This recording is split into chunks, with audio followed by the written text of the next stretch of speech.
Will you pray with me? Gracious God, may the words of my mouth and the meditation of all of our hearts be acceptable to you, our strength and our Redeemer. Amen. When was the last time you passed judgment on someone? Sat on your throne of righteousness and just decreed that someone else was a hot mess? For me, it was the red carpet show before the Oscars. Oh yeah, I can put Joan Rivers to shame, God rest her soul. But can you blame me? I mean, did you see Jennifer Lopez's dress? Talk about a wardrobe malfunction waiting to happen. What was she thinking? Of course, it's not just celebrities who we judge. We judge each other incessantly. I bet some of you are doing it right now. I have new hair today. You're judging. We live in a very judgment-prone culture. If you doubt that, just scroll down to the comments section of any internet blog. Good Lord. For every one affirmative post, there is a dozen that just tear down the writer, in often crass and really personal terms. When did we become such a nasty society? When did we all become critics? Part of me blames the anonymity of the internet. Alone with our keyboard, away from making eye contact with our target, we say things that we would never dream of saying if we talked to them face to face. Now the blogger has committed the colossal mistake of putting her opinions out there for the world to see. And it is our job, from the safety of our hiding place, to find fault with her argument, maybe even with her. With a few keystrokes, we can bolster our sense of righteousness without ever holding ourselves up to scrutiny. Those who make the nastiest online trolls almost never reveal themselves, which means they will very likely remain trolls. For it is our fear and our inability to face our own imperfections, which is the cause of most of our dysfunction in life, spiritual and personal. Bill W., who founded Alcoholics Anonymous, knew this, and quite remarkably, so did Jesus. In fact, there is much about the wisdom of Jesus that is echoed in the tenets of AA. Years ago, Father Richard Rohr, a Franciscan priest, was asked to give a series of talk linking the wisdom of the 12 steps with what he calls the marrow of the gospel. He saw them intersecting in the experience of transformation, what 12-step folks know as recovery and Christians often call salvation. The result was a book called Breathing Underwater. Seeing that we are not only awash in addictions, but at real risk of drowning, he sought to help us see that there are breathing lessons available in both the gospel and in the guidance of the 12 steps.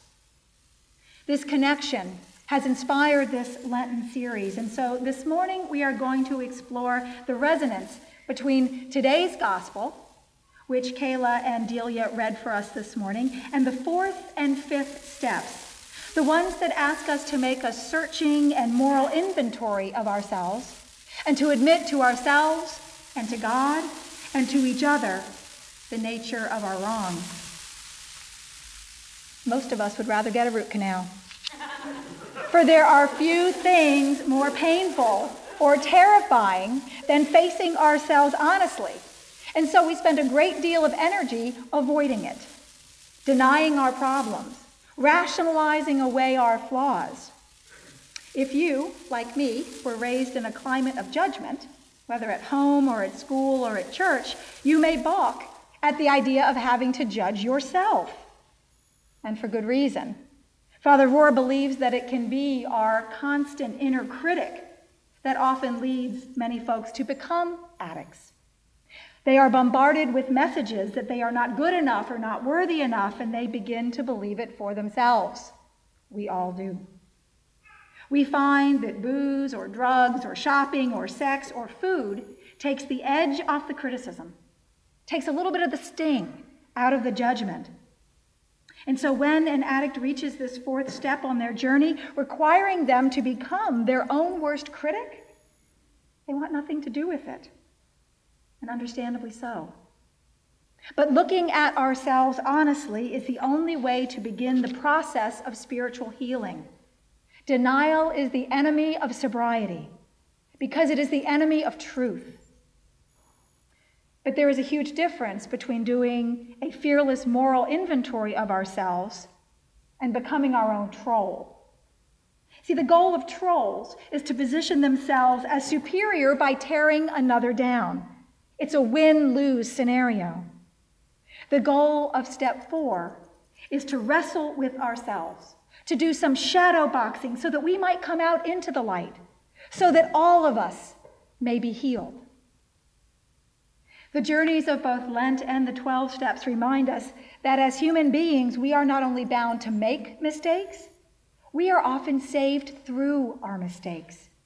For our mistakes crack open our illusions of perfection and control, and they leave the door to our hearts open just wide enough for God to get a toehold. And with God, a toehold is all she needs. But we all hate admitting our mistakes, right? They are humiliating. They show us up. They blow our cover. And sometimes they do real damage to ourselves and to others. Now, some of us deal better with our mistakes than others do. I'm really bad at it. It's why I made my New Year's resolution to make more of them. I know that I have to get better dealing with my mistakes if I am ever going to be a better person. But it is a real weakness of mine. It's my biggest insecurity. I can hear 10 compliments and 1 criticism, and I will fixate on that criticism all day. It probably has a bit to do with my upbringing. Criticism was very common in my house. And being a dyed-in-the-wool people pleaser, I always took it really hard. So hard, in fact, that I would do almost anything to avoid being criticized, which often meant not speaking my mind or facing the messy stuff about myself. I believed that I could skate through life not dealing with my flaws or my shadows. I just pretended more or less that they weren't there. My salvation came in finding people in my life who called me out on my messy stuff, who wouldn't let my denials and delusions go unchallenged.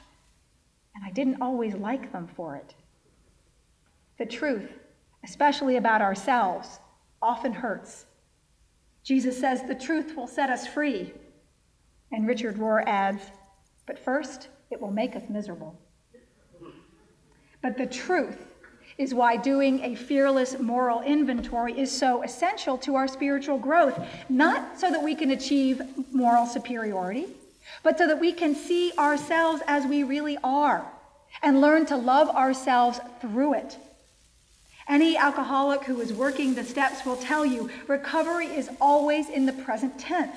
It is an ongoing, constant struggle to keep that next drink at bay. They may not have touched the stuff for 20 years, but they know that they are still an alcoholic, still an imperfect work in progress, and we will be that way until their last day. It is that self-awareness, that humility, that keeps them in touch with themselves and with the divine, that keeps recovery in the present tense. A member of the 12-step family recently shared with me that he can now see his addiction as grace in disguise because it forced him to confront himself and to open himself up to God's mercy and love in a way that he never imagined was possible. Confronting our addictions embraces the spiritual paradox that lives at the core of our human condition. God comes to us through our woundedness. We can experience God at his greatest when we are at our weakest. In the book, The Spirituality of Imperfection, the story is told by an ancient spiritual master who describes God's grace this way. God holds each person by a string. And when you sin, you cut the string. And then God ties it up again, making a knot, and thereby bringing you a little bit closer to her. Again and again, your sins cut the string, and with each further knot, God keeps drawing you closer and closer. And this is the story of the gospel as well. Throughout Jesus' parables, he reminds us that those who are most lost are the ones that God will move heaven and earth to find. The prodigal son, the lost sheep, the lost coin. Jesus himself says that he comes not so much for the healthy, but for the sick. But if we don't even know we are sick, how can Jesus heal us? How can we be open to healing if we have sealed up our broken hearts in the duct tape of denial? How can we see our true selves clearly when we are so fixated on the flaws of other people? The truth is we can't. The log in our own eye will never be removed, and we will see not only ourselves, but the whole world with distorted vision. The eye is the lamp of the body, Jesus says. If the eye is dark, our whole being will be in darkness. The only way to move out of the shadowlands of our addictions, no matter what kind of addiction has us, is to acknowledge that our inner darkness does indeed exist. To face our shadow selves, to wrestle with that person we see in the mirror. Not to become our own worst critic, our own version of an internet troll, but instead to crack the door just a bit and allow God's light to penetrate our shadows. The goal is not perfection. It will never be. The goal is honesty. The goal is the struggle. The goal is to admit that we are a mixture of light and dark, and that God uses all of it to reach us and to heal us and to bring us ever closer. So as we move into our time of prayer, our time of self-reflection, together we are invited to take a moment and to let God's light crack just a bit into our shadow selves.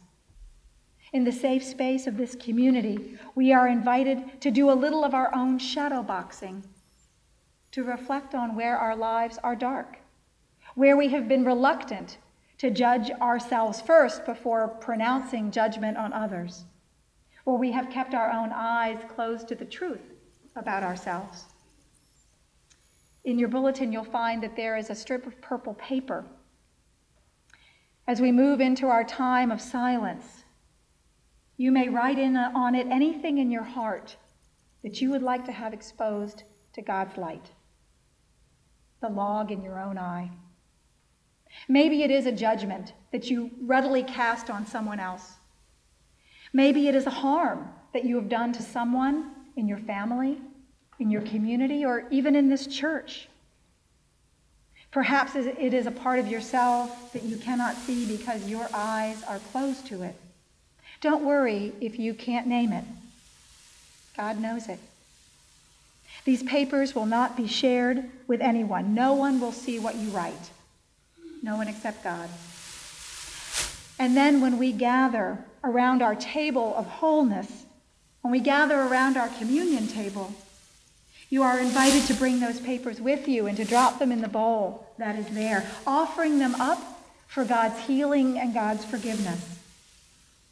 And after we receive that sacrament of communion, that sacrament of wholeness, as we end our worship and prayer, we will burn those symbols of our darkness so that together, seeking restoration and seeking recovery and seeking salvation, we might be able to move a little bit closer to the light of Christ.